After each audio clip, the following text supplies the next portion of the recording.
விநாயகர் சதுர்த்தியை முன்னிட்டு திருச்சி மலைக்கோட்டை உச்சிப்பிள்ளையார் கோவிலில் மாணிக்க விநாயகருக்கு 75 கிலோ கொழுக்கட்டை படையலிட்டு நெய்வேத்தியம் செய்யப்பட்டுள்ளது. இதுகுறித்த கூடுதல் விவரங்களோடு செய்தியாளர் இளவரசன் இணைகிறார்.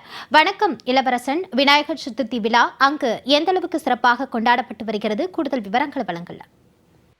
கண்டிப்பா மாலதி, திருச்சியின் அடையாளமாக திகழும் மலைக்கோட்டை மாணிக்க விநாயகர் மற்றும் உச்சிப்பிள்ளையார் கோவிலில் இன்று விநாயகர் சதுர்த்தி விழா வெகு சிறப்பாக கொண்டாடப்பட்டு வருகிறது.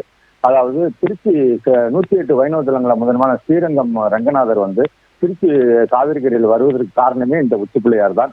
வரலாறு அந்த வகையில் மிகவும் பிரசித்தி பெற்ற இந்த உச்சிப்பிள்ளையாருக்கு விநாயகர் சதுர்த்தி முன்னிட்டு தமிழகம் மட்டுமல்லாமல் ஏராளமான மாவட்டங்களில் இருந்து பொதுமக்கள் பக்தர்கள் வருகை தந்து தற்போது தரிசனம் செய்து வருகின்றனர். அந்த கழுகு பார்வை காட்சியை தான் மலைக்கோட்டையை பார்த்துக் கொண்டிருக்கிறோம்.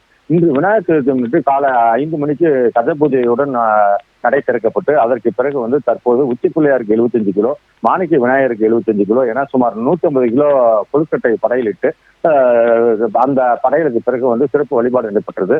இந்த வழிபாட்டுல மௌனமடம் கட்டளை தருமபுரம் மாசிலாமணி தம்பிரான் சுவாமிகள் உள்ளிட்ட ஆயிரக்கணக்கான பக்தர்கள் கலந்து கொண்டனர்.